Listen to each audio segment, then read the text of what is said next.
Isso é uma coisa comum dentro do comigo. E redes onde eu tenho máquinas heterogêneas. Todo mundo quer logar nas melhores máquinas. E as máquinas que são um pouquinho piores? Está vazio. Não tem ninguém lá. Mas, na hora que tem lá 10 pessoas logadas numa máquina que é um pouquinho melhor do que as outras, será que eu estou ganhando desempenho ou será que eu estou piorando?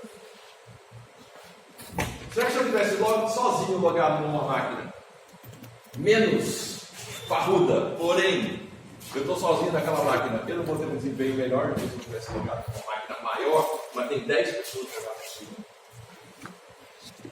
Então, pessoal, então em redes heterogêneas, pessoal, isso acontece demais. Tá? Acontece demais. E você começa a perceber o seguinte: toda vez que chega uma máquina nova, todo mundo quer ela. Mesmo que seja remotamente. Aí chega uma máquina boa, oh, beleza, quero usar essa máquina. Aí tem gente que consegue ter a felicidade de sentar na máquina e tem gente que consegue logar remotamente. E aí? E aí tem 15, 20 pessoas penduradas naquela máquina e não tem máquina lá vazia. Só que se você tivesse logado naquela máquina lá, está vazia e ninguém está usando, o seu desempenho era muito superior estar logado lá com 10 na melhor máquina. Como as pessoas não têm muita noção disso, o que acontece? O desempenho daquela máquina enquanto tem outras máquinas paradas. Então, a produtividade geral de toda a rede fala para baixo. Ok? Então, no final das contas, o que acontece? A modelagem é importante porque quem vai ver isso vai ser o usuário? Não, vai ser o gerente de rede. O gerente de rede tem condições de modelar isso e tem condições de ver que, de fato, a rede está piorando em desempenho. Por quê? Porque tem gente mais logada que não vai funcionar. Tá? Como é que eu vou saber? Partindo de modelos. Não tem outro. Tá? Não dá para eu simplesmente olhar isso do ponto de vista de máquina a máquina ou de relatórios de log que eu vou ter. Ok? Tudo bem? Bom, então como é que eu estabeleço essas relações? Bom, a gente tem dois tipos de relações funcionais na literatura científica. A primeira são as relações exatas, ou seja, aquelas relações que são puramente matemáticas. Se eu pegar o perímetro de um quadrado, é 4 vezes do lado. E para qualquer quadrado que você arrumar na tua vida, pelo menos nesse planeta, é 4 vezes do lado. Tá. E se eu quiser a área dele? A área dele é o lado quadrado. Então, nesse planeta, qualquer quadrado que eu arrumar na tua vida, vai ser desse jeito. Então, já dá para perceber aqui que eu tenho dois tipos de relação. A primeira é essa relação aqui, que é uma relação linear, e essa aqui, que é uma relação quadrática. Ou seja, uma relação não linear. Quantos tipos de relação não linear eu tenho? Infinitas. Tá? Eu posso ter uma relação exponencial, eu posso ter uma relação logarítmica, eu posso ter uma relação trigonométrica, eu posso ter uma relação raica. Todas elas são não lineares. Ok, pessoal? Então, toda relação que é uma relação exata, entre aspas, ou seja, toda vez que eu for pegar um elemento, ele me leva sempre ao mesmo resultado dessa relação, é matemática. Tá. Tem outra relação? Tem. Tem a relação estatística. Onde não necessariamente um elemento me leva a outro elemento do lado de baixo. Tá? Então, se eu pegar qualquer elemento do meu domínio, não vai me levar necessariamente ao mesmo elemento do outro domínio. Então, essa relação é uma relação estatística. Por quê? Porque é uma relação entre variáveis aleatórias. Se eu tenho uma variável aleatória de um lado, onde existem probabilidades dos elementos existirem, e eu tenho uma outra variável do outro lado, que também tem probabilidade de existirem, é lógico que eu não vou ter uma relação bionímica, concorda? Ou seja, um elemento não vai me levar sempre ao mesmo do outro. Tá? Então, o que acontece? Aí eu tenho nuvens de pontos como essa daqui. Quando eu faço um diagrama que chama de diagrama de dispersão, o que eu tenho? Eu tenho vários pontos que estão dispersos ao longo disso daqui. Bom, que tipo de exemplo eu posso dar para vocês? A relação peso e altura, que está no banco de dados que vai passar para vocês. Aquele banco de dados que a gente criou aqui dentro da sala, que tem a altura e peso de vocês, perfeito. Tá? Essa relação peso e altura que vocês estão vendo aqui foi de algumas turmas atrás. Eram alunos dessa mesma disciplina, acho que 2 anos atrás. Essa relação. Então, se você olhar bem, olha, caraca, como se fosse uma reta aqui, né? Mas não é ponto por ponto. Por quê? Porque você vai perceber aqui para determinados valores, eu tenho aqui, ó, mais que uma observação. Ok? Se fosse uma relação matemática, eu só teria um ponto. Tá? Então, obviamente, que existe o quê? Existe uma variação aqui, ó. Existe uma flutuação que está acontecendo. E essa flutuação aqui é que determina a relação estatística. Ok? No anterior ele segue O uma padrão lógica. é sempre aquele. Se é uma sempre linha, é uma linha reta e acabou. Não tem variação. E esse aí é por Esse tem probabilidade. Tá? Esse tem variação. Por quê? Porque é uma variável. Tudo bem, pessoal? Ficou claro? Então a questão é, se eu tenho essa relação, que é uma relação estatística, obviamente que vai existir variação. Então eu não tenho mais um modelo que me responda exatamente para todo mundo numa análise matemática. Bom, mas se eu não tenho isso, o que eu vou fazer? Quando eu for tentar encontrar um modelo, eu vou tentar encontrar o melhor modelo que se encaixa aqui. Dentre os infinitos modelos possíveis. Ok? Tá, e como é que eu vou achar esse negócio? Bom, o primeiro passo aqui é, na verdade, descobrir o seguinte. Que tipo de relação que tem lá? Essa relação é uma relação linear ou uma relação não linear? Se ela é linear, fácil, eu tenho uma reta. Morreu o assunto, eu tenho que achar uma reta, seja ela qual for. Se for não linear, pessoal, aí o pepino é grande. Por que motivo? Porque existem inúmeras relações não lineares. E para eu modelar, eu tenho que ter certeza que relação é ela. Tá? Nesse curso aqui, a gente não vai ver as relações não lineares, mas eu vou dar umas dicas para vocês de alguns casos específicos que vocês eventualmente vão se defrontar. Porque o mundo não é puramente linear. Tá? Então é muito mais fácil vocês encontrarem relações não lineares do que relações lineares. Por outro lado, tem casos onde a relação é puramente linear. Tá? Então, no caso desse, facinho de modelar e sem grandes problemas. Então, nesse caso aqui, o que a gente vai ver? Bom, a gente vai ver uma medida chamada de medida de correlação. Qual é o objetivo dessa medida de correlação? É tentar ver como é que é esse relacionamento. Só que, para aplicar essa medida, eu tenho que, de antemão, ter uma ideia se essa relação é linear ou não. De onde eu vou tirar essa ideia? Daqui. Tá? Então, a primeira coisa que eu vou fazer é pôr no gráfico. Pega os dados, joga no gráfico e vê. Essa relação tem cara de linear ou não linear. Tá? Se essa relação tem cara de linear, ok, então eu vou procurar uma correlação linear. Se ele tiver uma cara de uma correlação, de uma relação não linear, então eu vou para esse outro aqui. Esse aqui a gente vai ver. Tá? E o que eu for falar a respeito dele é para vocês saberem que existe, mas não vai cair nas provas, não vai cair no ganho. Tá? Mas vocês têm que saber que existe uma correlação não linear e que existem relações não lineares que podem ser modeladas. Ok? Porque isso vai acontecer com vocês fatalmente. Tá? Não tem jeito de não acontecer. Beleza. E aí? E aí é o seguinte. Quando eu olho de novo aquele gráfico, eu começo a ter uma ideia. Pessoal, isso é só ideia. Tá? Que essa reta poderia estar lá. Tá. Como é uma coisa muito mais de sentimento do que de ciência, alguém poderia falar assim, mas eu acho que essa reta podia ter um pouquinho mais para baixo. Alguém fala assim, eu podia estar um pouquinho para cima. O problema não é onde ela vai estar. O problema é, ela pode estar aí. Tá? Por quê? Porque se eu chegar à conclusão que esse negócio aí não tem cara de reta, para o mundo e não vamos atrás da relação linear, vamos atrás de uma relação não linear. Tudo bem? A partir do momento que eu falar, olha, isso tem cara de reta, então eu estou excluindo o mundo não linear e vou trabalhar só no mundo linear. E eu tenho as ferramentas que a gente vai ver nesse curso para estabelecer essas relações. Tudo bem? Ficou claro? Então, na hora que eu escolho o mundo, eu literalmente estou jogando o outro para escanteio. Não vou mais atrás dele. Eu vou tentar modelar no mundo linear. Aí, se a relação for uma porcaria, bom, aí tem várias coisas que a gente vai poder descobrir isso ao longo desse curso. Tá? A gente não só vai olhar como é que eu posso estabelecer a relação, qual é a função estatística que vai entrar ali, e também vou testar se essa função estatística presta ou não para fazer o que eu estou fazendo. Tudo bem? Então, isso que a gente vai ver até o final do curso. Legal. Então, se eu puder encarar que isso aqui de fato está acontecendo e está legal para mim, então eu vou seguir no mundo linear. Tá? Seguir no mundo linear significa o quê?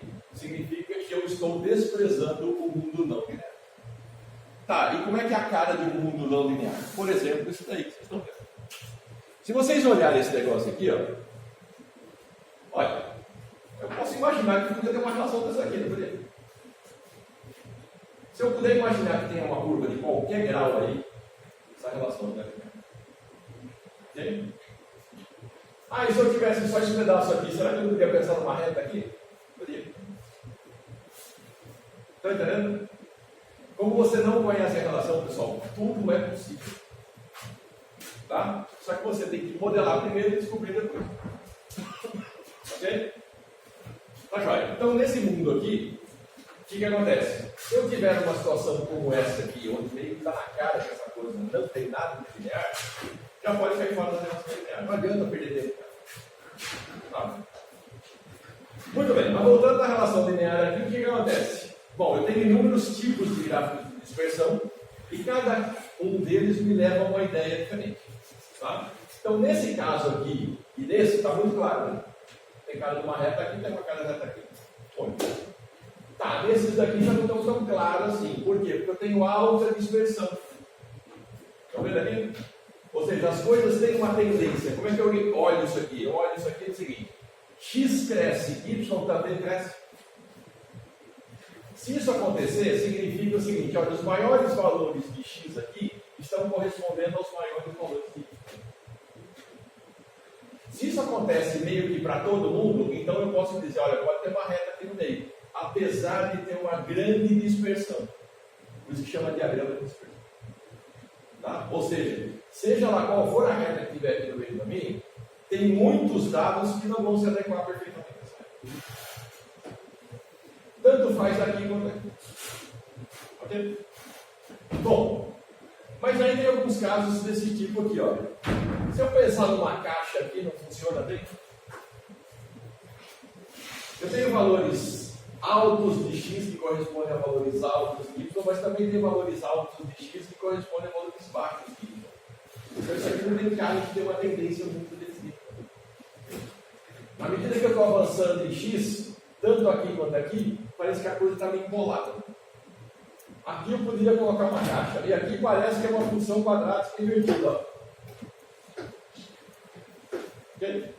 Então, tanto nesse caso quanto nesse aqui, fica muito difícil de eu ver uma reta. Já está meio difícil de ver aqui, né? Está muito fácil de ver. É mais fácil de ver aquelas duas primeiras. Né? Tá, e como é que eu vou conseguir enxergar essas coisas? Treino.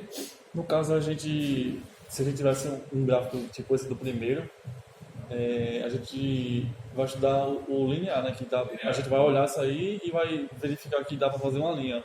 Exatamente. Que é o que a gente vai estudar. A ideia é sempre pensar, tem jeito de eu colocar uma reta aqui? Entendi. Tá? Aqui nesse caso, tem jeito de eu colocar uma reta. Vai ficar muita gente lá de fora dessa reta. Aqui também, tem uma reta aqui, ó. Mas tem muita gente fora dessa reta. Ok? E aí o que vai acontecer? Como eu falei para vocês, como é que eu vou saber se o negócio está legal ou não? Só depois. Então eu vou ter que testar. Ok? Você vai comprar um carro. Você comprou um carro de um camarada que está vendendo para você. Você vai comprar um carro sem testar? Você vai comprar uma moto sem testar? Aqui igual. Você tem que testar. Depois que você vê que o negócio não serve para tu, cai fora. Tá? Vou comprar um carro. O carro não gostei.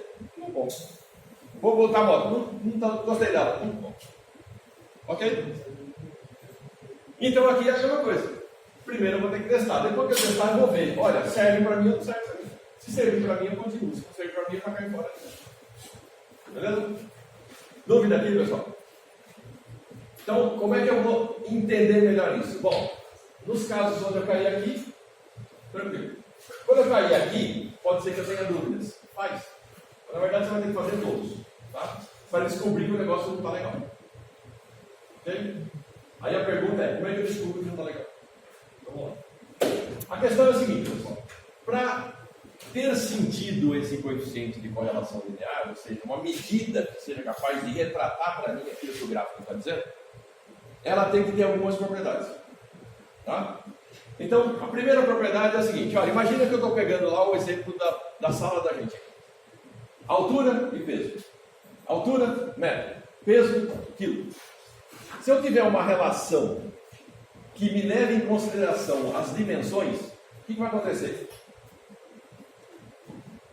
eu vou ter que levar junto as dimensões dela. Então, quilo por metro ou metro por quilo, seja lá o que for que isso vai sair, vai servir para eu analisar isso aí. Ok, mas vamos pensar numa situação diferente? Não é mais altura e peso. É tempo e rotação. Tempo que o HD demora para chegar na rotação máxima. Então eu tenho tempo de um lado, rotação do outro. E aí? Segundos ou minutos por RPM? Percebam que para cada caso eu vou ter uma medida diferente. Como é que eu interpreto essa medida? Fica difícil. Então o ideal é que ela não tenha medida, concorda? Ou seja, que ela seja adimensional. Ou seja, eu não quero que as medidas dela afetem a minha medida final. Essa é uma das propriedades. A outra questão é, bom, eu não estou vendo aqui que existe essa questão do está crescendo ou está decrescendo. Quando cresce, normalmente para mim significa o quê? Uma relação positiva. Quando decresce, significa para mim uma relação negativa. Então, que tal que o valor negativo ou positivo também estivesse dentro da minha medida, deixando mais claro o que ela significa? Tá bom. E, por último, né, mas não menos importante, quando eu tiver uma situação como essa daqui, onde não parece nada com coisa nenhuma, isso aqui deveria ir para zero, concorda? Eu tenho uma parte positiva e uma parte negativa, isso aqui deveria estar perto de zero. Ou seja, significa para mim, não tem nada aí. A relação que está aí não é uma relação linear. Tanto nesse caso. Então, se eu conseguir uma medida que tenha essas 4 propriedades, eu vou chamar ela de uma medida de correlação linear ou coeficiente de correlação linear. Tudo bem? Tranquilo até aí? Tá. Mas nós não vamos inventar isso aí, já está inventado. Tá? Já fizeram esse trabalho por nós, então vamos aproveitar os trabalhos que estão por aí. E, dentre esses vários trabalhos que foram feitos por aí, o Sr. Pearson foi o cara que inventou essa medida chamada de medida de correlação linear, que é a mais usada no mundo. Tudo quanto é canto tem, até no Excel tem essa desgraça. Tá? Tudo quanto é raio de planilha tem isso aí. Aliás, boa parte das planilhas que tem por aí já tem essa parte todinha que a gente está falando aqui, tanto de correlação quanto de regressão, dentro delas. Por quê? Porque isso é muito usado em finanças e é muito usado na área administrativa. Tá? Por que motivo? Porque isso aí usa pra caramba em tudo. Tá? Toda vez que eu estou fazendo alguma coisa, eu quero tentar explicar o que está acontecendo comigo para eu tomar melhores decisões. Então a ideia é usar esse tipo de informação para melhorar o desempenho administrativo, econômico e tudo mais. Então muita gente usa isso daí. Aliás, não só usa, abusa também. Né? Vira e mexe, você vai ver gente metendo uma reta ou uma curva, um negócio totalmente curto. Tá? Então isso aí também é meio abusivo. Mas por quê? Pela facilidade da ferramenta. Qualquer planilha tem isso aí. E a relação não linear? Não tem. Em nenhuma planilha. Então, na falta de coisa melhor que os outros. Tá? Beleza. Então, a ideia do Sr. Pearson foi essa daqui. Ó. Eu vou pegar as variações conjuntas de x e y e dividir isso pelas variações individuais. Ok? Então, a variância vocês já conhecem, né? Já foram apresentados lá no primeiro módulo do curso com a variância. Já vimos a variância aí nos exercícios que vieram das distribuições. Continuamos vendo a variância nos testes de hipótese e intervalo de confiança e vamos continuar vendo a variância até o fim da vida. Tá? A ser feliz não larga mais da gente. Ok? Bom, mas como é que calcula essa cidadã? Desse jeito. O cálculo da covariância é o cálculo da variação conjunta. Se eu tiver a mesma variável, o que acontece? Isso fica xi menos x barra ao quadrado, que é a própria variância. Tudo bem? Ficou claro? Sim, não, talvez, quem sabe um dia. Tá? Então, pegando a variação conjunta e dividindo pelas variações individuais, eu vou chegar no que é o coeficiente de informação. Tá, mas fazer a conta desse negócio aí é meio complicado, né? Não, é trabalhoso quando será assim complicado. E aí vocês, de novo, têm duas opções. Tá? Em outros momentos, a gente já teve duas opções de forma de cálculo. Aqui, de novo, vocês têm duas. Vocês têm essa de cima, que é mais simplesinha, bonitinha, vai dar muito mais trabalho. E essa de baixo, que é enorme, gigantesca, vai dar muito menos trabalho. Aí, a escolha do freguês. Ele escolhe aquela que vocês quiserem. Tá, e por que você recomenda usar essa infeliz enorme aqui de baixo? Essa equação 6, pessoal, vocês podem fazer direto no banco de dados. Tá? Vocês vão receber um banquinho de dados, já viram a lista? Já foram apresentados ela? Muito bem. Então vocês viram lá que tem um monte de exercícios onde tem um banquinho de dados para vocês brincarem, né? Então são todos relativos a essa parte. Então o que acontece é o seguinte, na hora que eu for fazer as contas, ó, isso aqui é a soma de x vezes y. Já está lá pronto no banquinho de dados. Soma de x. Em alguns casos já até dado essa soma de x. Soma de y, já está lá dado. Soma de x quadrado, cria uma coluna e põe lá. Soma de y quadrado, põe uma coluna e põe. Agora é a mesma coisa de fazer isso aqui. Primeiro você tem que calcular a média de cada um e depois tirar da média para todo mundo. Parece que eu faço mais rápido aqui. Tá, mas é mais fácil de errar. A de baixo, pessoal, é muito mais difícil de errar. Tá? E é mais simples porque a tabela sua é só você esticar aquela tabela. Tanto no caso que vocês vão estarem fazendo esses exercícios, quanto na prova. Tá, e na vida prática? Bom, na vida prática vocês vão usar computador provavelmente para fazer isso. Mas se por acaso vocês não tiverem para fazer isso, também é mais fácil usar a equação 6 do que assim. Ok? Então, recomendo fortemente usar isso daqui. Menos erro, menos trabalho, menos complicação. Apesar da equação ser maior. Então não se assustem pelo tamanho dela. Ok? Tem que botar uma slide aqui, só para foto das equações.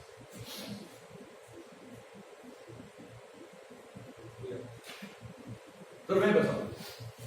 Tranquilo? Lembrando que sempre todos esses casos que a gente vai falar de correlação linear aqui tem uma questão que é relacionada àquelas propriedades.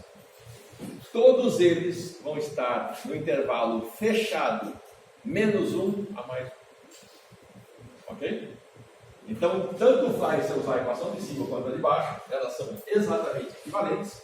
Todas elas vão estar trabalhando no intervalo de menos 1 a mais 1. Ah, achei menos 2,38. Esquece, tá? Achei mais 1,07. Tá? Esse negócio aqui só funciona entre menos 1 e mais 1. Ok? Beleza? Muito bom. Então, o que eu faço? Bom, a primeira coisa é, eu tenho algumas restrições, né? Não é que nem aspirina que você pode tomar para qualquer coisa, né? A questão é a seguinte, para as primeiras hipóteses a respeito disso, primeiro, eu tenho que ter a amostragem realizada desse jeito. Pares ordenados. Tá? Não tem sentido, por exemplo, eu pegar a altura de uma pessoa e misturar com o peso da outra. Então, eu tenho que ver peso e altura da mesma pessoa. Tá? Então, aí o que vai acontecer? As informações têm que vir em pares ordenados, uma com a outra. Tá? Ah, eu posso fazer regressão em cima de um banco de dados onde eu tenho uma variável x e uma y totalmente bagunçada? Não, não pode. Não tem sentido fazer isso. Tá? Essa análise não cabe. Ok? Depois, essas variáveis têm que ser no mínimo intervalar. O que significa isso? Nível de mensuração que foi usado no ano passado, nos primeiros dias de aula. O que é o nível de mensuração intervalar? Ih, Marquinhos. Olha que 2 meses de férias faz com vocês. Volta lá, vai ser importante. Existência de uma relação funcional linear entre elas. Então, se eu estou vendo que de fato isso aí tem a ver com cara de reta, eu vou usar esta relação.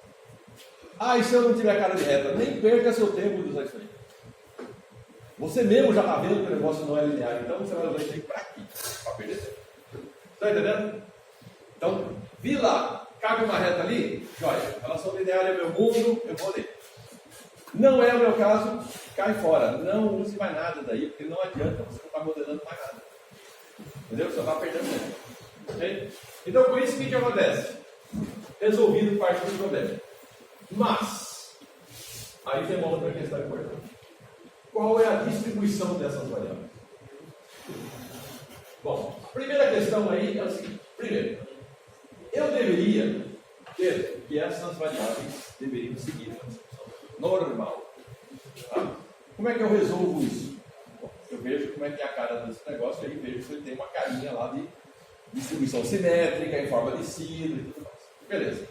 Então isso aí não é uma coisa tão complicada. Se por um acaso o negócio não funcionar, ou seja, não servir nenhuma dessas coisas aqui, eu tenho que ir atrás de outra coisa para resolver o meu problema. Tá? E se eu falhar aqui, pessoal, aí nem nesse caso resolve o problema. Porque se eu estiver pegando as informações sem serem pares ordenados, não funciona nenhum tipo de relação. Ok? A relação só vale se eu fizer a amostragem em pares ordenados. Para todo e qualquer tipo, mesmo que seja não linear. Furei aqui significa furei tudo. Não tem uma teoria para resolver o problema. Ok? Tá joia. Então, nesse caso aqui, se eu estou resolvendo isso aqui, consigo ter elas dentro do intervalo, e tem uma função aqui que pode ser não linear, beleza, vai lá ter um livro do Silvio Castellano, relações não lineares e beleza. Tá? Isso está dentro de um mundo chamado de relação de métodos não paramétricos. E aí, só para vocês terem uma ideia, se eu estou trabalhando na escala nominal, o que é a escala nominal? Não lembra intervalar, que não tem mais noção. Olha lá. Escala nominal, pessoal, aquela escala dos nomes, lembra? A gente discutiu isso lá nas primeiras aulas. Tá? Ou seja, não há nenhum tipo de relação matemática entre eles. E aí o que acontece? Eu posso usar o coeficiente de Cesigramer para tirar a relação entre eles. Se eu estiver trabalhando na escala ordinal, o que é a escala ordinal? O nome já está falando. Ordem. Ordem. Ou seja, primeiro, segundo, terceiro. Não faz sentido eu somar o primeiro cara da corrida com o segundo, vai virar o terceiro? Não tem sentido.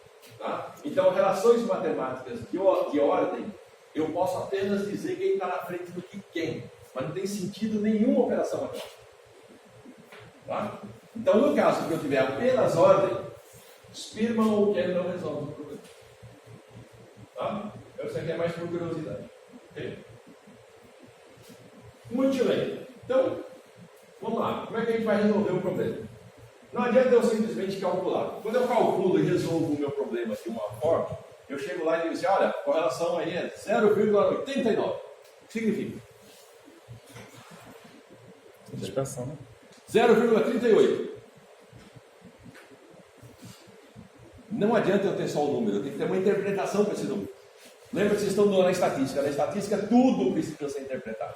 Não tem sentido o valor numérico por si só, a menos que eu interprete. Tá? Então, nesse caso aqui, o que vai acontecer? Bom, existem os casos limites. Mais um, menos um. Do mais um, todo mundo está enfileiradinho e bonitinho. Do menos um, está todo mundo enfileiradinho e bonitinho. Então, beleza, aqui é fácil. São correlações perfeitas. Ou seja, está todo mundo enfileiradinho, ninguém saiu do lugar.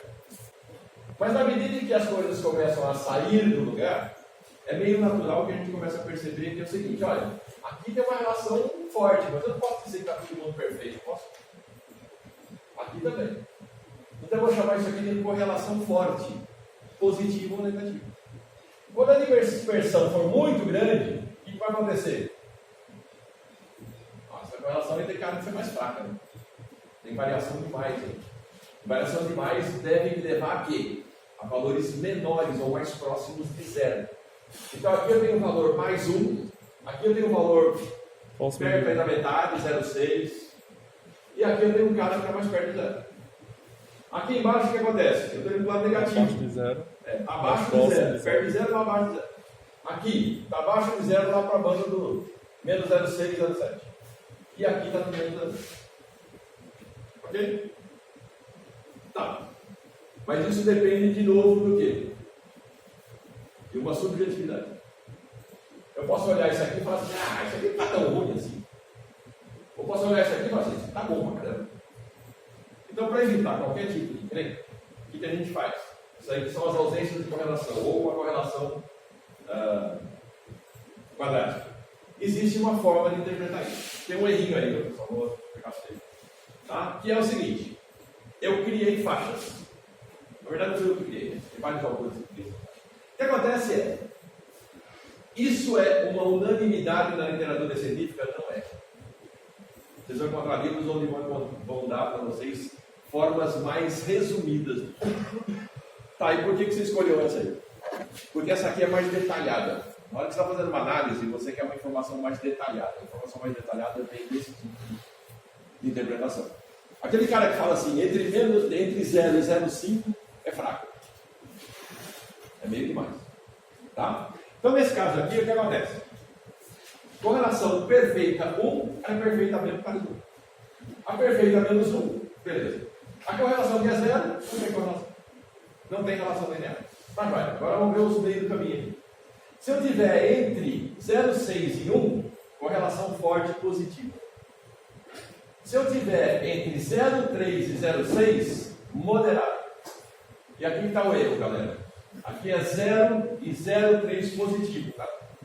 Aqui tem isso aí que está errado, essa linha. Ok? Então isso aí seria uma correlação fraca positiva. Para baixo do zero, entre menos 0,3 e 0, vamos perceber que esses dois estão copiados. Tá? Relação fraca negativa. Então aqui, ó, é 0 e mais 0,3, tá? Esse cara vai para lá e esse aqui vem para cá sendo mais 0,3. Aqui, correlação moderada negativa. Correlação forte negativa e a correlação perfeita. Ok? Então, nesse caso aqui, o que acontece? Eu tenho uma interpretação muito clara das coisas, faixa a faixa. Tá?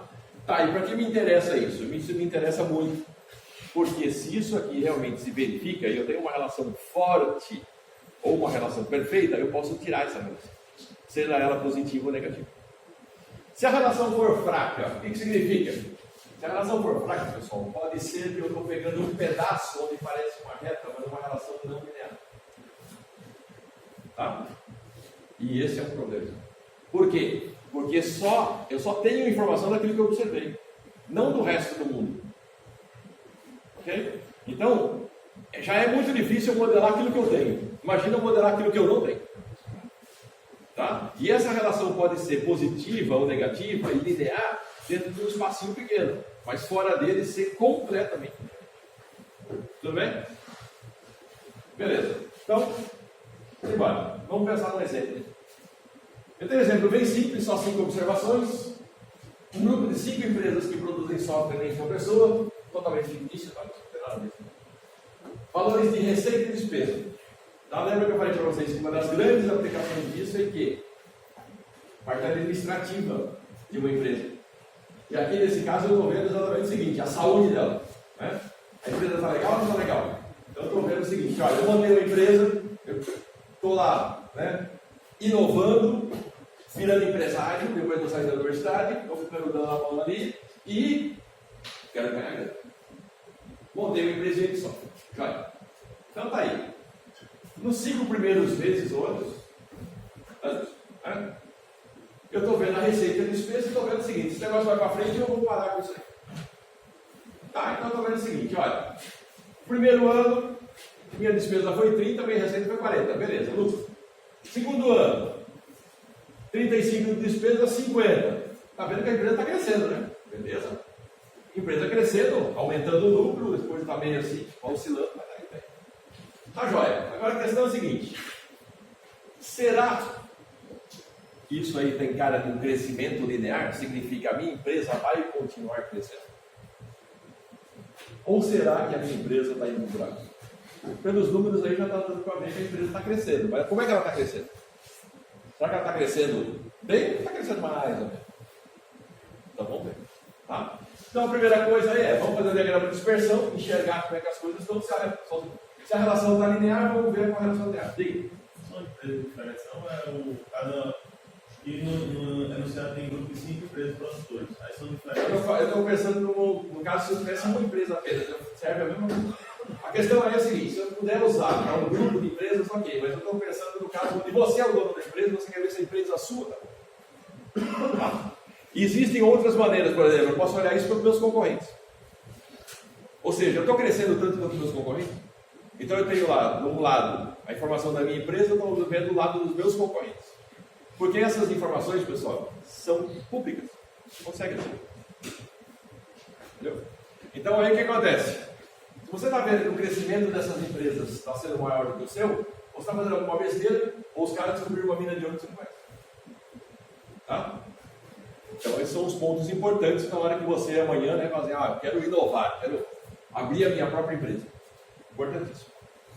E aí? E aí eu faço gráfico. Como eu só tenho 5 pontos, né? Não está com a cara muito boa. Quando eu olho aqui, assim, olha, parece que o negócio está crescendo, mas essa coisa toda, né? Olha bem. Mas tem cara de reta, né? Tem cara de reta. Eu imagino uma reta. Imagina. Dá para imaginar, pessoal? Todo mundo consegue ver essa reta? Tá? Bom, então isso aqui mostra para mim o seguinte, olha, tem cara de linear. Tá? A interpretação que eu faço daqui é o seguinte, olha, esse gráfico aqui pode estar mostrando para mim uma tendência linear. Se é uma tendência linear, eu posso ir para frente.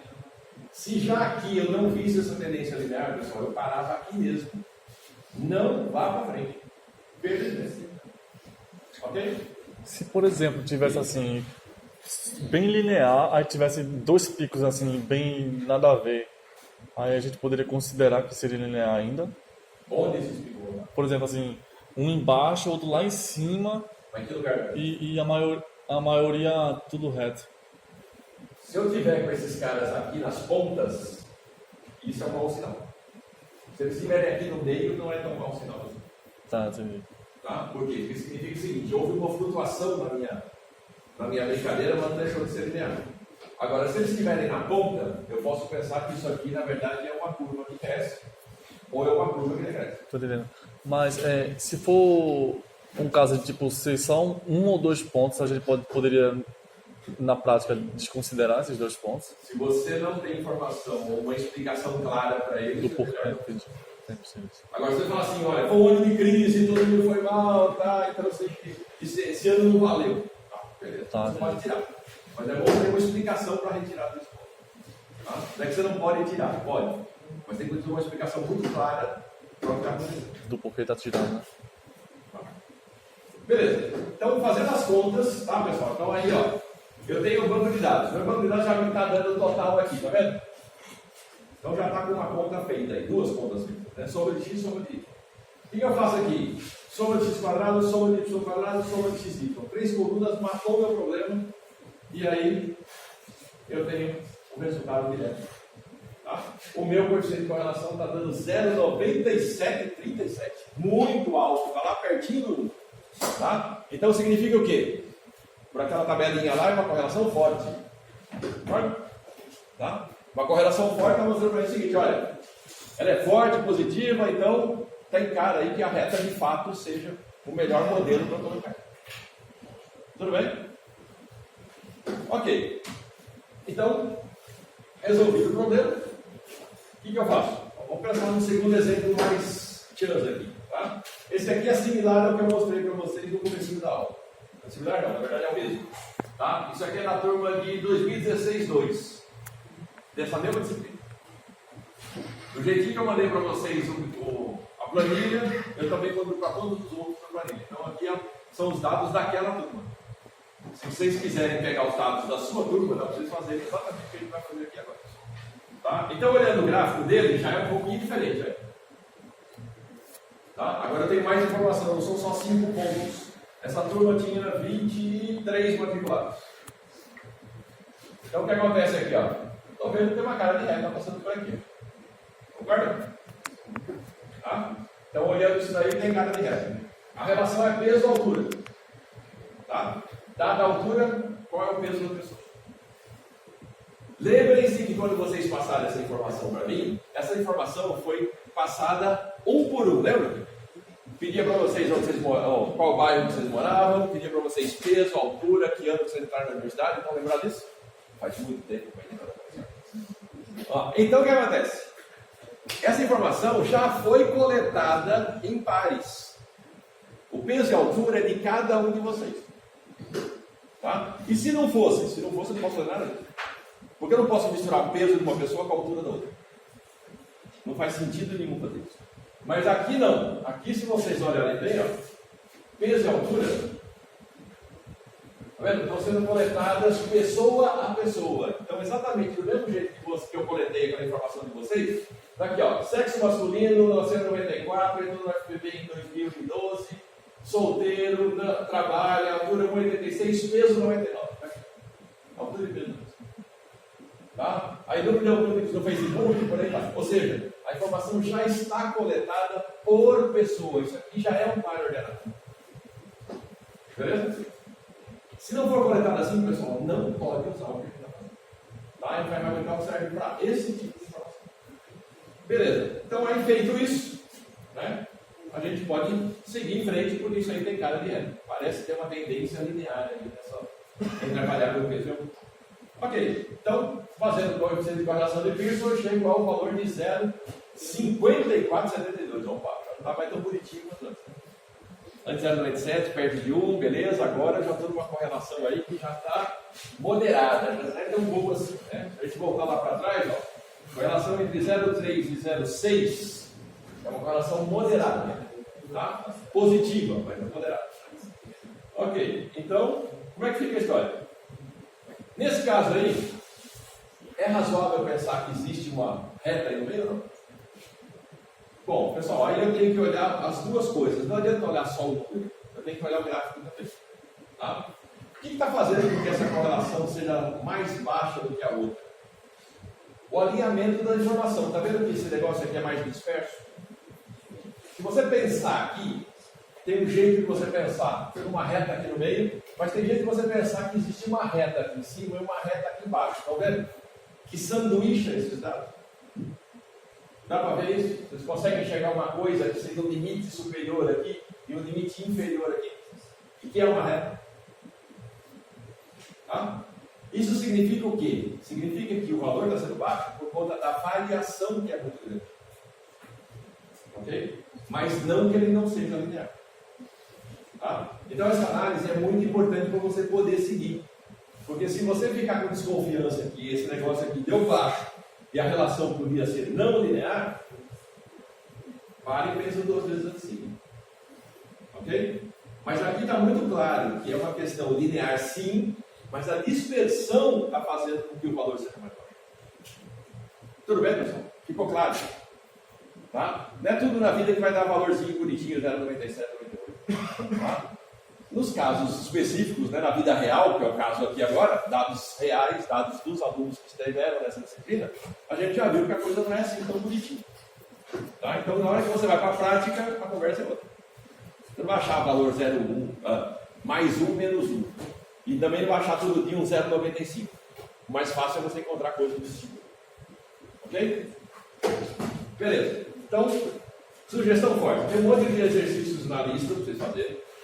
Já vão começando. Tá? A correlação é o mais fácil de fazer, tranquilo. Fazer o gráfico, moleza. Boa parte dos então lá são dados pequenos. Tá? Nesse caso aqui são 23 informações, então é um exercício mais demorado. Tá? Vocês têm esse mesmo banquinho de dados dos dados de vocês que está lá disponível no Cigalo. Ok? Bom, então a questão é: e agora? Eu obtive o valor de 0,54. Qual é a primeira coisa que passa na cabeça de vocês? Primeira coisa é quando vai acabar essa aula. Segunda coisa, então, vamos lá. Eu vi que o negócio é linear, vi que tem a ver com a reta, mas o coeficiente de correlação é baixo. Então, a primeira coisa que devia passar na cabeça de vocês é: isso de fato é diferente de zero? Esse negócio é significativo? E aí a gente volta para o mundo dos testes de hipótese. Tá? O que eu quero saber? Eu quero saber o seguinte: dá para continuar ou não? Porque se essa dispersão for muito grande, pessoal, pode ser que mesmo eu tendo uma relação linear, uma reta é pouco para isso. Tá? Então eu teria que pensar em outra alternativa. Nesse caso aqui, o que eu quero? O que eu quero é saber esse negócio de fato é significativo ou não é significativo. Tá. Então vamos embora. Como todo teste de hipótese, tem 7 passos. Mas tem algumas particularidades desse teste de hipótese em particular. Tá, pessoal? Então vamos lá. Primeiro, só existe esse conjunto de hipóteses.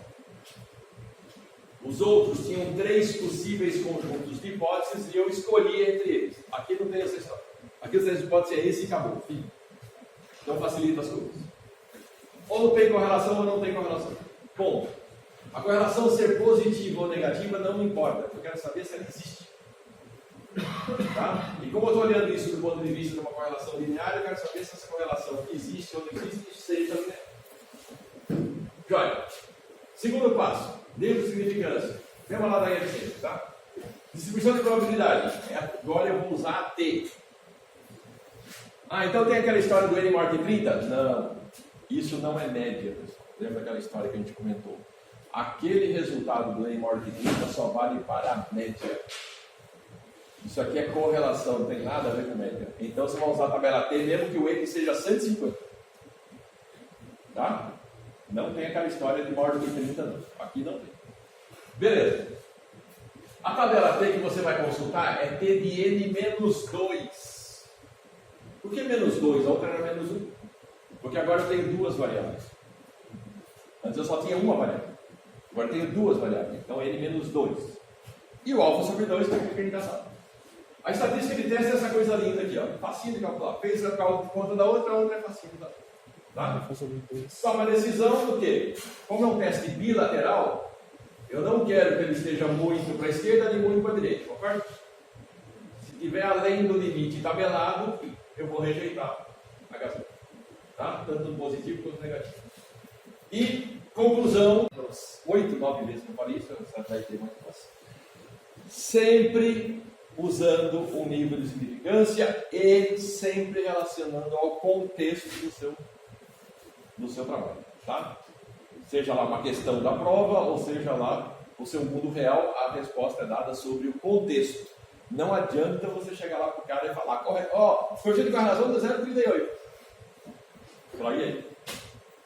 Não serve de nada essa informação. Tá? Mas eu disse, olha, deu 0,38 e ele é significativo, que me leva a concluir que aquilo que você vai fazer está certo ou está errado, ou a relação é linear ou não é linear, opa, aí a história.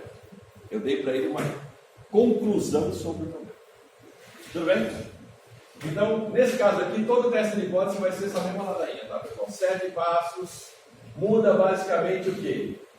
A distribuição, o nível de significância, porque já vai ter dado, e o teste. Tá? Os outros passos são sempre iguais. Nesse caso aqui, a hipótese é até mais fácil, porque só tem essa hipótese, não tem outra. Okay? Não tem teste unilateral para correlação. Joia? Então vamos brincar. Né? Vamos brincar. Vamos ver no caso aí específico desses dois exemplos que a gente tem. Então vamos lá. Primeiro, a hipótese é que não há correlação entre despesa e receita. Segundo, há correlação. Tá? Beleza. Depois, nível de significância. Pediu 5%. Joia. 5% de probabilidade de T. Sempre T. Não vai mudar da T. Tá? Então eu vou lá na tabela e descubro que para o valor de 3, e lembra que lá é 0,025? Não, a tabela T que eu mostrei para vocês não precisa dividir por 2. Lembra disso? Eu tenho que olhar só na coluna do bilateral, 5%. E aí dá 3,1820. Faz as contas, o valor dá 7,40. 7,40 é muito mais do que o 3. Alguém ia perguntar? Eu não tirei esse valor aí em parênteses. 3, 0, 0,25. Isso aqui? Porque é N menos 2, tem as 5 observações. Então, São dois valores, né? 3. E aqui 0,025. Tá? Bom, e aí? O 7,4 é muito maior do que o 3,18. Significa? Qual é a minha decisão? Dá para encarar a H0? Não. Não dá. Tá? Rejeitando a H0, o que significa? Aqui, como eu já escrevi a própria informação do que ela significa, fica fácil de escrever aqui embaixo. Tem correlação linear entre as variáveis de 26. Tá? O nível significante de 5%. Não. Fácil. Tá? Então o lance aí é o seguinte. Sugestão, se vocês quiserem fazer isso para todo o exercício, façam. Escreve na frente da hipótese o que ela significa no contexto do seu problema. Vai ficar muito mais fácil de interpretar depois. Por quê? Porque uma vez que você escolheu a hipótese que você está aceitando, você simplesmente joga isso para baixo e acabou, tá feito. Só tem que lembrar do nível de significância. Beleza? Muito bem. E o que acontece se eu pegasse aí os dados da turma? Que era 0,54, aquele lá é meio perigoso, esse aqui tá fácil, 0,97 tá na cara. E se eu fosse o bicho lá com 0,54? Opa, aí a história é diferente. Será que vai dar significativa? Tá? Beleza, então vamos fazer o teste. Os mesmos 7 passos, a mesma história, só que agora eu estou falando das variáveis peso e altura, não tem mais nada a ver com receita e despesa como estava no anterior. Tá? Beleza, então, feita a existência ou não de correlação, 5%, a distribuição AP, vai na tabela, o valor dá 2,0796. Faço a conta, descubro que o valor dá 2,9958. Opa! E aí? Está perto, né, pessoal? Mas é o suficiente para estar para o lado de lá da região de aceitação. Tá? Então eu vou de novo rejeitar H0. Rejeitei H0 significa o quê? Tem correlação linear entre as variáveis altura e peso com 5%. Ok? Dúvidas? Ninguém tem dúvida ou ninguém está acompanhando mais nada, ficando. Bora, Tess, bora lá. Beleza? Diga. Se o valor contado aí na variável de 10 muito próximo da denominativa, mas ainda assim vai ser do intervalo, vai considerar está dentro? O fato dele estar no limite, mas ele vai estar sempre de um lado ou de outro. Muitíssimo raro em valores reais você empatar. Pode acontecer, tá? É muito raro, mas pode acontecer. Mas normalmente o que vai acontecer? Lá pela 7ª, 8ª casa decimal, em algum lugar desempata. Por isso que muitas vezes ele não fica com valores só de 2 casas, ele vai para 4 casas, às vezes até mais casas, por quê? Porque em algum lugar ele desempata. Ok? Mais dúvida, pessoal? Pergunta? Ok, então, feito isso, significa, tanto para o exemplo 1 quanto para o exemplo 2, eu verifiquei que a correlação linear existe. Se ela existe, qual é o meu próximo passo? Se ela existe, eu quero saber qual é, né? Não é eu quero saber da correlação, eu quero saber qual é a relação que existe entre elas. E uma vez que eu quero estabelecer essa relação, agora é uma relação matemática, é um modelo que vai responder uma variável em função da outra. Tá? E nesse caso, agora eu vou para um outro planeta que é o planeta das modelagens. A correlação só está dizendo para mim o seguinte, ela está apontando uma direção, é que nem uma placa de trânsito. Vira à direita, você vai virar à direita. Que rua que você vai encontrar lá? Não sei, mas eu entrei na direita porque a placa está mudando para a direita. A correlação está sinalizando para você, existe essa relação. Tá? A coisa mais natural é você perguntar qual é a relação. Explicite essa relação. Que relação é essa? Então agora a gente vai procurar uma equação matemática que seja capaz de dar para mim essa relação. Tá? Ok, só que agora tem uma questãozinha importante. A questão importante é a seguinte: como o valor de x foi fixado, eu não posso mais considerar x uma variável aleatória. Por quê? Porque eu posso ter, quando eu observo x e observo y, o que acontece? X para mim está fixado. Y para mim é a variável da resposta. Então eu não vou considerar mais x como uma variável aleatória. Y é uma variável aleatória. As variáveis de resposta são as minhas variáveis. Tá? Por que motivo? Porque tem casos onde a informação da amostra já vem pré-fixada. Não foi o caso aqui da altura e peso de vocês, porque eu não sabia a altura e peso de ninguém. Tá? Mas, em alguns casos, eu quero modelos um pouco mais específicos. E por esse motivo eu não vou olhar isso do ponto de vista daquilo que tem de informação, mas eu vou procurar informações pré-determinadas. Então, se eu quero saber, por exemplo, dentro do caso do computador, eu quero modelar a questão de tempo de acesso por RPM. Tá? Então, o que eu faço? Eu vou deixar na doida? Deixa ele rodando aí. Aí o bicho virar o tempo inteiro, 7.200, 7.200, 7.200. O que eu observei? Nada. O que eu vou fazer? Se eu quiser tempo de acesso por velocidade, eu tenho que fixar essas velocidades. De algum jeito eu tenho que fazer esse HD funcionar nas várias velocidades para eu conseguir medir o tempo de acesso. Concorda? Porque se eu deixar ele funcionar sozinho, ele vai estar batendo sempre no 7.200. E aí eu tenho sempre as mesmas respostas. Flutuando, é óbvio, mas é sempre uma resposta só. Só para 7.200. Ok? Então, aí o que eu tenho que fazer? Eu tenho que fazer um experimento onde eu vou fazer esse HD funcionar em várias velocidades. Ok? E eventualmente fazer um experimento até fora do computador, forçando a barra para que ele tenha menos velocidade em determinado momento, para eu conseguir medir esse tempo de resposta. Tá? Beleza. Nos HD SATA, isso aí não faz muito sentido. Por quê? Porque o HD SATA é sequencial. Que tipo de HD não é sequencial?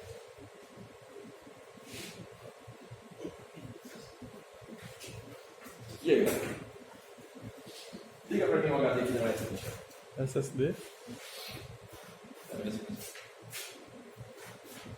Os HDs que você normalmente compra em estações de trabalho são HDs chamados SCSI, SCSI. E eles têm múltiplos pontos de acesso. Tá? Eles não são sequenciais. Então, para esse tipo de HD faz sentido isso que eu acabei de falar para você. Ele funciona em várias velocidades de acordo com o quê? De acordo com os múltiplos pontos que eles vão acessar. Esse HD custa 2 vezes mais do que o SATA, mas são muito mais rápidos. Tá? Muito mais rápido. Então só faz sentido você ter um HD SCSI para grandes máquinas, para pequenas máquinas. Ok? Vamos lá. Então, voltando à brincadeira aqui. Quando eu quero fazer isso, eu posso prefixar os valores de X para encontrar os valores de Y correspondentes. Tá, e se por um acaso eu fizer do jeito que foi feito na sala? Faz diferença? Não. E aí eu posso considerar que os dois são variáveis. Então é melhor eu restringir a ideia de que um deles pode não ser quando ele é, do que fazer o contrário. Tá? Beleza. Então, o que eu quero? Eu quero explicitar uma função, tá? Onde y é uma função de x, que eu observei, mais um determinado erro. Por que um erro? Porque eu estou falando de um modelo estatístico, não um modelo matemático. O modelo matemático é assumido sem erros. Tá? E aí que é um problema, porque na hora que eu digo que não tem erro, o que acontece se os pontos não se alinham? Eu não posso nem dizer que eu errei, porque o modelo diz que eu não errei. Ou seja, a hipótese do modelo é que não haja erros de medição. Aqui, os erros de medição vão para cá. Ah, medi com 4 casas, mas o meu modelo precisa de 5, então eu sei que tem um erro de medição. Tá? Ou seja, tem uma parte do negócio que eu não medi, porque eu não tenho informação para isso. Então, erro. Tudo bem?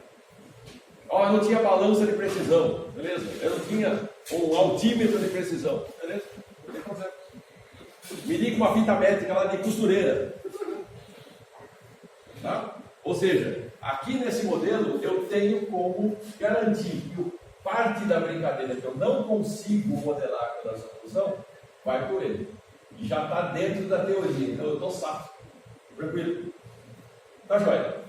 Bom, mas como é um modelo linear, então ele tem que ter essa cara, né? É uma reta. Tá? Então eu vou dizer para você o seguinte, olha, esse y vai ser um beta 0 mais um beta 1x mais um erro. Esse erro, pessoal, eu não modelo. Eu simplesmente sei que ele existe, sei que ele está lá, mas eu não faço parte da equação porque eu nem sei qual é o tamanho dele. Tá? Então o que eu faço? Bom, se eu sei que ele está lá, que ele existe, mas eu não sei o que ele é, então eu vou dizer que ele é uma variável aleatória. Uma variável aleatória com média 0. Significa, qualquer que seja a dimensão desse erro, ele não afeta nem positiva nem negativamente o meu modelo. Ah, mas você acabou de dizer que podia. Sim, pode. Mas pode quando? Em uma ou outra medida. Mas ele vai afetar em todas as medidas? Não, porque eu estou assumindo que o meu erro, se eu fizer o negócio direito, ele vai ter média 0, ele não é 0. Estão entendendo a diferença? Tá? Ele pode ter valores positivos, pode ter valores negativos, mas em média ele é 0. Xiii, complicou. Esse monte de carro de interrogação aí, o que significa? Vamos pensar no seguinte: se eu pegar uma equação e for socar uma equação qualquer lá, o que vai acontecer? Esse erro aqui passa a ser uma componente muito importante do modelo, concorda? Porque eu fiz o modelo de qualquer jeito. Tá? Então, assim, eu sei que esse modelo tem que ter a variável, pensar, peso está relacionado à altura. Tá, beleza. Só que eu, em vez de usar a altura, eu vou usar a idade. Concorda que a variabilidade não é a melhor variável para você relacionar peso e altura? Então o que acontece? Se eu colocar com a variabilidade, aí esse erro passa a ser uma coisa mais séria. Mas se eu relacionar peso e altura, o que eu espero? Eu espero que o meu modelo seja melhor e, portanto, a influência negativa ou positiva que vai sobrar seja uma influência pequena ou nula, concorda? Ficou mais claro? Tá? Não quer dizer que para todo mundo ela seja zero, mas que em média ela é zero. Tanto que eu não vou assumir que ela é zero. Agora não é uma distribuição de uma variável aleatória. Então ela tem média zero com variância sigma 2. Ou seja, existe uma flutuação. Por que motivo? Porque a gente não viu lá atrás que existia essa flutuação? A flutuação aí. Estão vendo a cara dela? Então, mesmo que eu coloque uma reta aqui e admita que não tem erro nenhum, em média, em torno dessa reta, mas eu sei que existe uma flutuação. Tudo bem, pessoal? Essa hipótese casa com o que a gente está vendo aqui nos próprios gráficos. Tá? A variabilidade não deixou de existir. Tanto que eu usei ela para fazer a conta da correlação. Usei ela para fazer isso. A correlação não é a variação conjunta XY dividida pelas variações individuais? Então eu sei que tem variação e estou usando a variação como informação. Tudo bem? Ficou claro? Dúvidas? Podemos seguir? Ok. Bom, então a questão nossa é: a partir do momento que eu estou pensando dentro dessa ideia de modelo, eu preciso, primeiro, saber quem são beta 0 e beta 1. Eu tenho uma informação de que o modelo deve ser linear, mas eu não sei qual é a equação. Então eu tenho que estimar os valores daquela equação.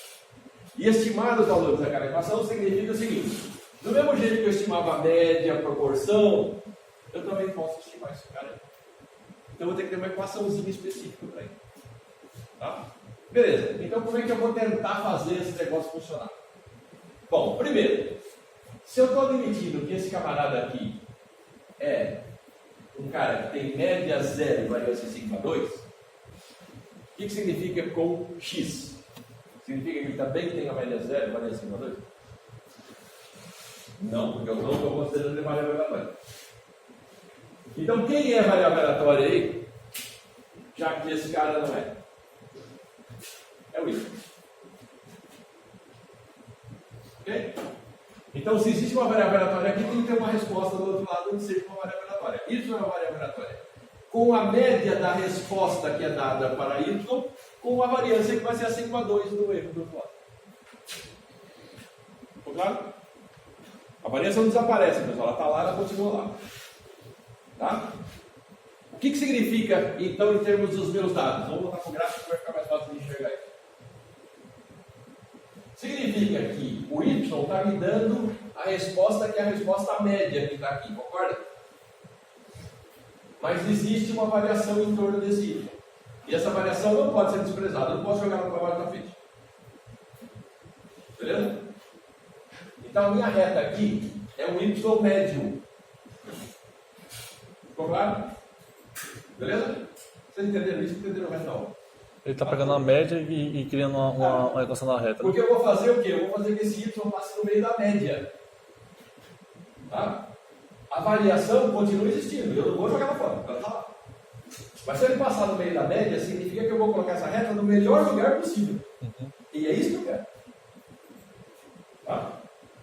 Muito bom. Então, pessoal, o que acontece é o seguinte. Se eu estou fazendo isso, então, o que eu estou olhando? Eu estou olhando os desvios em relação a essa reta hipotética, que eu não sei ainda qual é a cara dela, tá? Mas eu sei que aquelas variações eu não posso jogar fora. Então eu vou olhar todas as variações que existem. Quantas variações existem? Bom, existem 3 variações importantes aqui. A variação de x, que é o quê? Tudo que está acontecendo nesse eixo. A variação de y, que é tudo que está acontecendo nesse eixo. E a terceira variação, pessoal, que é a variação cruzada, x com y, que é justamente o que está naquele meio. Ok? Então tem 3 variações aí a serem estudadas. E eu posso modelar essas 3 variações a partir de quê? A partir das variações conjuntas ou individuais. Então esse cara aqui, o que ele é? Ele é a covariância. O que é esse cara aqui?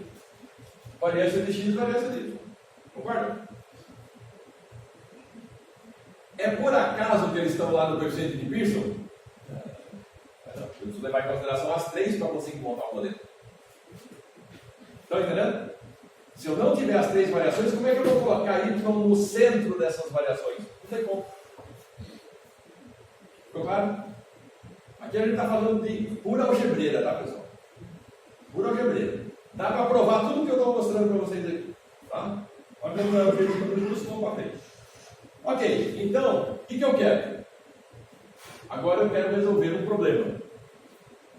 Que é pôr esta equação no meio daqueles pontos de forma a minimizar os erros de estimação.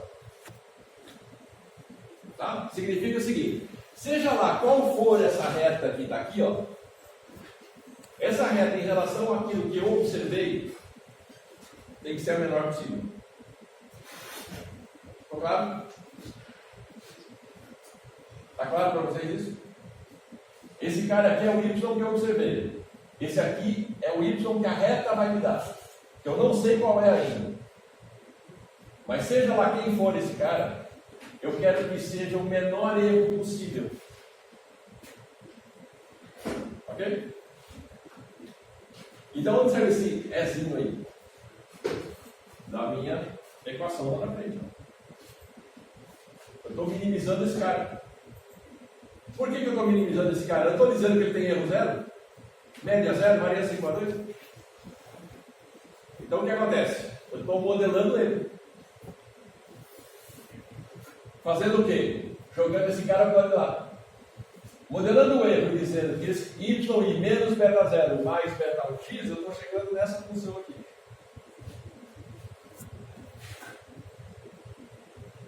Estão entendendo?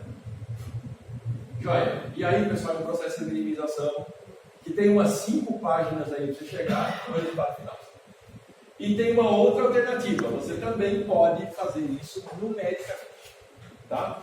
Quando você está trabalhando com uma regressão não linear, você vai fazer numericamente. No caso da regressão linear, depois de quase 100 anos de estudo, chegaram a uma expressão fechada. Isso facilita muito. Então tem uma equação pronta para fazer isso daí, sem precisar fazer o processo de minimização numérico toda vez. Tá? Mas originalmente isso tudo era feito numericamente. Tá? Até que 70 anos depois descobriram que dava para fazer isso aí com expressão fechada. E aí provaram que existia expressão fechada e a expressão fechada que estuda hoje. Beleza. Então aí no caso o que acontece é o seguinte, aqui olhando do ponto de vista matemático, aqui olhando do ponto de vista gráfico, o que está acontecendo? Eu estou procurando aquela equação de reta que eu vou colocar no meio dos meus pontos e a soma de todos os erros e a distância entre o ponto e a reta seja o menor possível. Tá? Então esse processo aqui chama minimização dos mínimos quadrados. Tá? É o nome. Nome e sobrenome, né? Ok? Ok. Tem outro jeito de fazer? Tem um monte de outros jeitos de fazer. Mas esse aqui é o único que tem expressão fechada, por isso que a gente usa ele. Os outros têm que ir para o lado do médio. Tá? Joia. Então aí é o seguinte, pessoal. Depois de 5 páginas de prova, vocês chegam nesses caras aí, ó. Esses monstrinhos aí. Tá? Então, o seu beta 1 é esse monstro aqui. E o seu beta 0 é esse monstro aqui. Tá, mas você não falou que era expressão fechada? Bom, isso aí é expressão fechada. Tá? Então, o seu beta 0 você pode usar a expressão de lá ou a expressão de cá. Tá? Eu aconselho usar essa. Essa daqui, pessoal, é aquela que eu falei para vocês, vocês vão ter que fazer mais conta. Apesar de parecer que não. E essa aqui vocês vão fazer menos conta. Tá? A mesma coisa aqui. Só que essa aqui tem uma vantagem. Se eu descobrir quem é esse beta 1, tirando a média de y, eu já consigo direto ele. Então, essa expressão é bem mais fácil de usar do que aquela outra. Tá? Então, sugestão. Começa estimando o beta 1, a 0 sai de encomenda. Tá? Ok? Então, usando a equação 18, você chega facinho na 19 e usa para estimar o beta 0. Beleza? Isso esse erro é um erro de dispersão ou é um erro de... Quando você vai calcular, pegar os valores? Então, o que acontece é o seguinte: esse erro pode ser atribuído a um erro de medição ou uma variabilidade natural daquilo que existe. Então, por exemplo, altura e peso, é normal que eu tenha pessoas de mesma altura com peso diferente. Então, é uma coisa natural. Se eu estou pensando num processo fabril, por exemplo, eu estou produzindo placa-mãe. Todas as placas-mães vão ter a mesma espessura? Não. Todas as placas-mães vão ser soldadas igualzinho? Não. Então, existe uma variação natural do processo, tá? Que é o quê? Que é a variabilidade da máquina. A máquina também tem variabilidade. A máquina tem uma variabilidade menor que a do ser humano, mas ela tem variabilidade. Tá? Então, mesmo que muitas dessas coisas sejam feitas por robôs, também pode não ser perfeito. Então, essa é a variação que a gente está usando. Tá? Bom, e aí? Aí, pessoal, agora, só se divertir. Uma vez estimado beta 0 e beta 1, eu vou escrever matematicamente essa função. Escrever matematicamente a função significa essa equação 20 aqui. Ou seja, eu vou dizer claramente que o valor estimado de y vai ser o valor do beta 0 que eu estimei naquela equação ali atrás, mais o valor da beta 1 que também foi estimado, para x dentro de um intervalo. Por que dentro desse intervalo? Porque é onde eu observei. Lembra que eu falei para vocês que já é difícil achar um modelo daquilo que eu vi? Imagina para aquilo que eu não vi. Ok? Então é fundamental você dizer onde você está observando. Tá? Por quê? Porque aqui dentro você garante. Eu modelei, eu fiz. Esse modelo serve para aquele intervalo. E fora dele eu não sei nada. Eu não observei, não me comprometa. Tá? Por que motivo? Porque qualquer variação fora pode ser completamente variação dentro. Ok? Então, nesse caso aqui, o que acontece? Bom, essa é a equação matemática que eu devo dar como resposta. Tá? A minha regressão é assim. Right. Então, observações importantíssimas. Tá? Em geral, pessoal, isso aí é uma tendência mundial, chamada de extrapolação, ou seja, eu quero pegar aquela equação que eu vi que funciona lá dentro e quero dizer o que acontece fora. Bom, é uma tentação muito grande, mas deve ser evitada. Tá? Por que motivo? Porque, invariavelmente, o que acontece fora desse intervalo não segue essa dinâmica. Ou pelo menos não segue a mesma tendência. Porque como você não observou, você não pode garantir nada. Então, extrapolar é absurdamente perigoso. Ah, mas eu quero um pontinho que está logo depois do intervalo. E quem disse que tem que ele vai? Tá? E se ele estiver distante do intervalo, menos ainda. Então, isso aqui é um problema sério. Tá? E muitas vezes, pessoal, quando você tem coisas que sustentem essa hipótese de que a linearidade também acontece fora, ainda assim é perigoso. Porque você não sabe se a tendência se permanece. Se eu mudar o coeficiente angular da reta, pessoal, aquilo que está desse jeito aqui, se eu adicionar mais pontos lá de fora, fica isso aqui, ou fica isso aqui. Então o que acontece quando eu esticar essa reta para fora do meu intervalo? Estou cometendo erros grosseiros de interpolação. Tá? Tanto no caso quanto no outro. Ou seja, mudou uma besteirinha no coeficiente angular, essa reta já mudou completamente. Tanto para trás quanto para frente. Então eu preciso tomar muito cuidado com isso. Tá? Se eu quiser extrapolar, o ideal é vá lá e já pense como é que você vai pegar a informação já dentro do intervalo que você quer extrapolar. Melhor. Tá? E aí o que acontece é, mesmo que eu possa sustentar a hipótese de que o negócio é linear, a tendência pode não ser igual. Então, tanto de um jeito quanto de outro, eu tenho que tomar muito cuidado com isso. Beleza. Então vamos ver o caso específico desse aqui. Está vendo essa equação, essa retinha linda de morrer aí? Né? Toda a cara de reta na vida, né? Muito bem. Aí nós vamos lá e botamos a reta. Olha lá, assim, praticamente em cima da outra. Mas começou a sobrar umas coisinhas aqui, que não era para estar sobrando, né?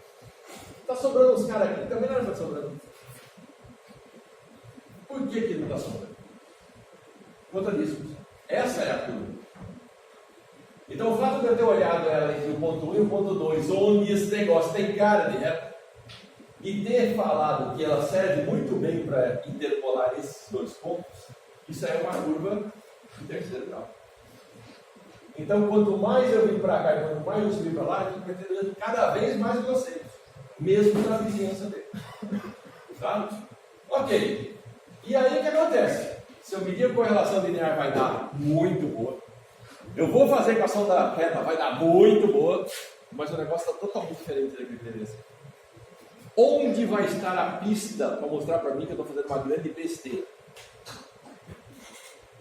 Não vai estar no coeficiente de correlação. Também não vai estar na minha reta. Tá? Vai estar onde? Vai estar fora dela. O que foi que a gente viu aqui? Ó? Vocês estão percebendo que nesse ponto aqui, ó, está sobrando, tá vendo? Vermelho é a minha reta, tá vendo que está sobrando gente aqui e está sobrando gente aqui embaixo? Então significa que os meus erros vão ser positivos de um lado e negativos do outro. Uma parte está acima da reta e uma parte está abaixo da reta. Isso vai dar a pista para você que você está fazendo besteira. Essa média do vai no caso do ia dar certo? Vai. Tudo vai ficar ali maravilhoso. Esse é o problema. A única pista que você vai ter que está fazendo uma grande besteira, todo o resto funciona perfeitamente. Tá? E se você nunca extrapolar esses valores aí, sempre estiver trabalhando com valores entre esse ponto 1 e esse ponto 2, está perfeito. Pode usar isso aqui o resto da vida. Tá? Não vai estar perfeito não vai estar perfeito, mas vai estar muito bom. Mas toda vez que você tiver a sensação que você precisa sair fora desses pontos aí, não vai prestar. Vão ser erros grosseiros. Tá? Então, pessoal, nesse caso aí, por isso que chama modelo. O modelo não é igual à realidade, mas é um reflexo dela. E que reflexo que eu estou vendo? Eu estou vendo aquele reflexo que eu coletei a informação. Fora daquilo ali, eu não posso dizer nada, porque eu não coletei informação, portanto eu não sei. Tá? Ficou claro aí, pessoal? A única pista que você vai ter vai ser na hora que você fizer um gráfico e descobrir que parte dos erros estão no lugar e parte dos erros estão no lugar. Aí você vai começar a perceber que algo está estranho. Tá? A gente vai ver isso nessa disciplina. Ok? Muito bom. Então, a questão nossa é: o que acontece se eu estou trabalhando numa ideia de regressão linear, e como nesse caso aqui,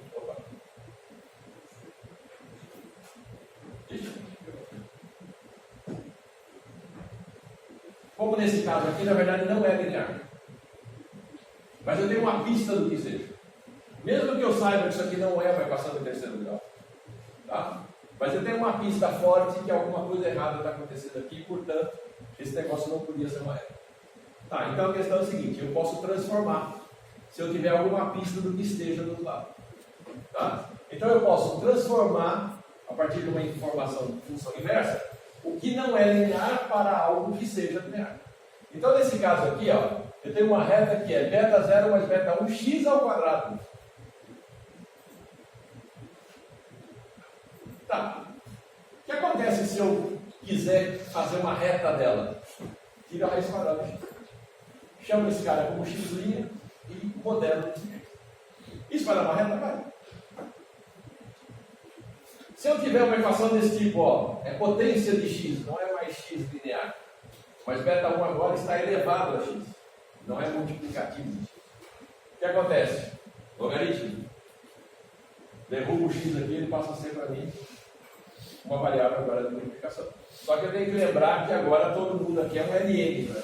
Tá? Então lembrem-se, na hora que eu faço essas transformações, existia uma transformação na ida, mas a minha resposta tem que destransformar para dar a resposta correta para quem fez a minha pergunta.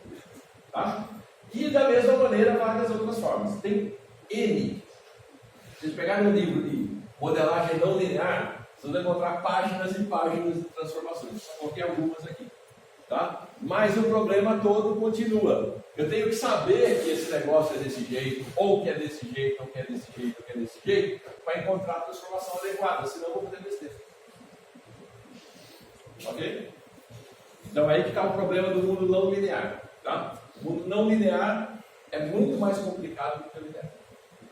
Diga. Essa daí cai no caso tipo, que não vai cair realmente, são as não lineares. Só as não lineares. Mas eu posso linearizar. A partir de transformação. Esse tipo de coisa não vai ser cobrado, né? Não. Só que é possível você fazer isso usando essas coisas, mas você tem que conhecer o lado de lá. Entendeu?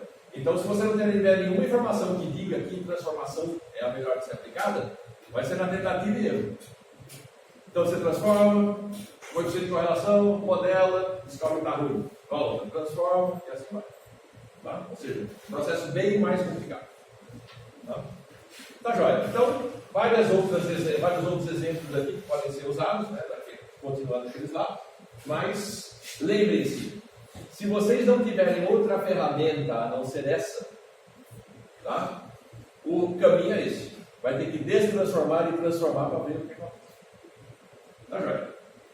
Então, a questão é a seguinte. Tem um monte delas, tá? Como eu falei para vocês, tem livros aí que vão ter páginas e páginas de transformação para mostrar para vocês como é que vocês fazem isso.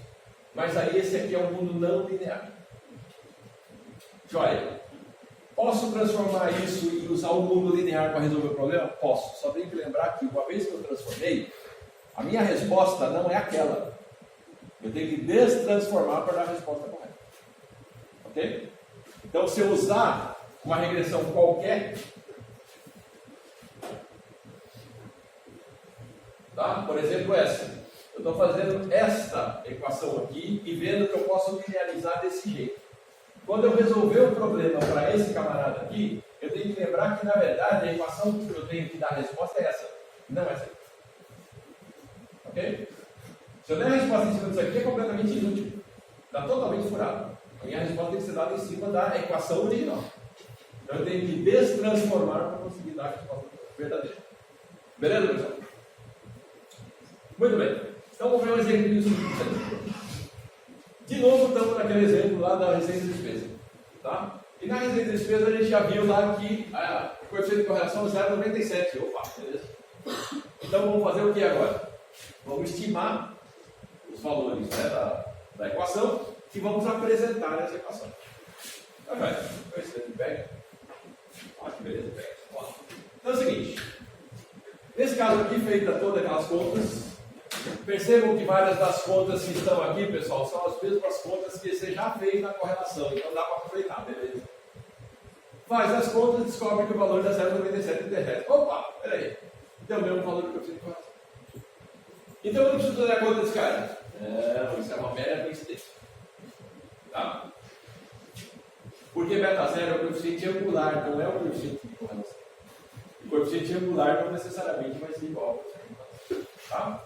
Lembra que o coeficiente de correlação está limitado a menos 1 mais 1, e o beta 0 e o beta 1 não estão limitados a nada. Ele pode ser qualquer valor real. Tá? Joia.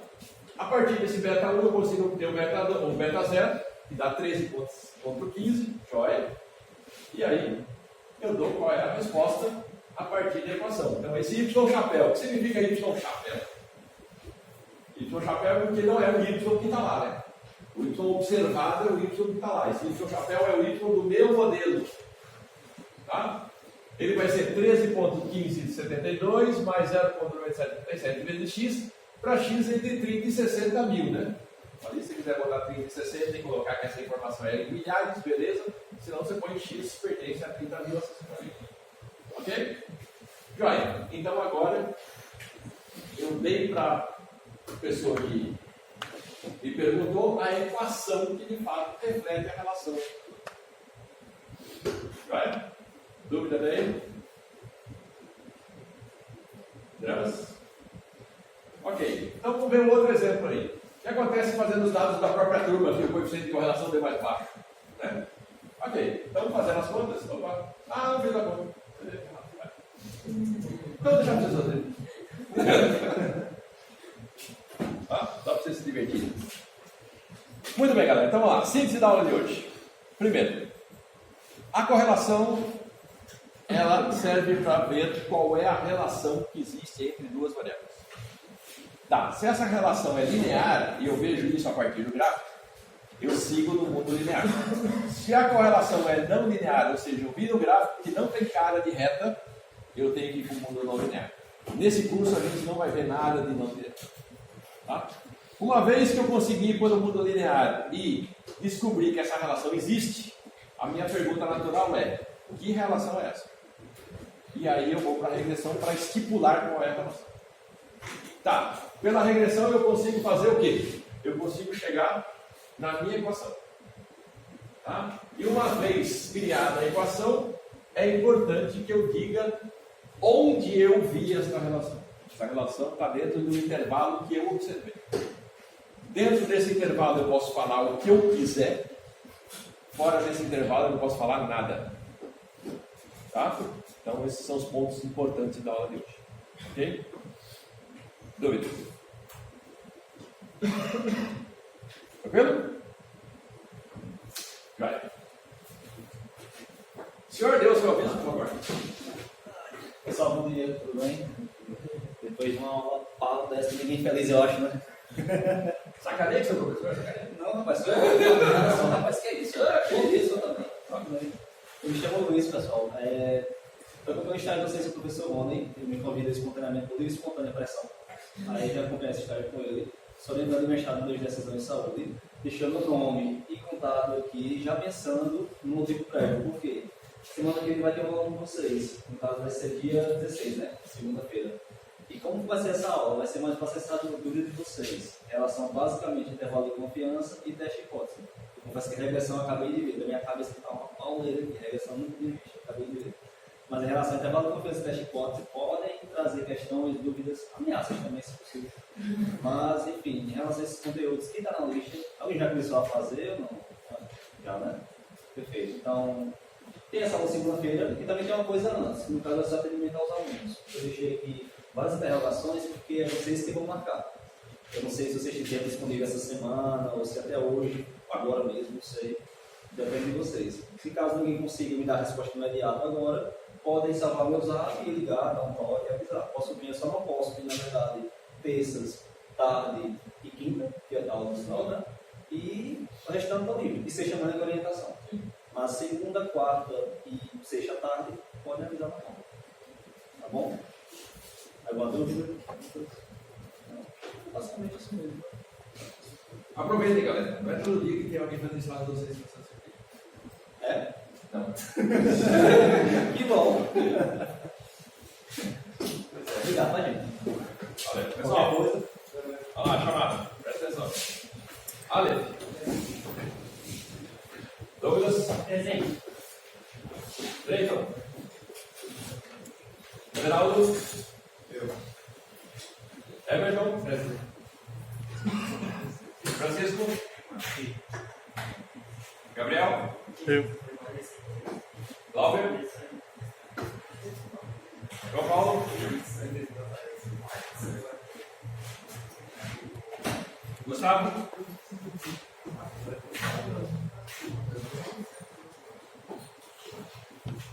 Jonathan.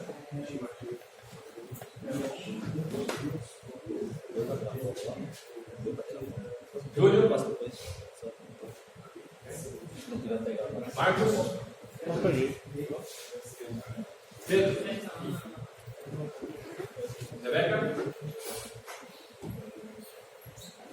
Renan Castelo. Tomás. Vinícius Amaral.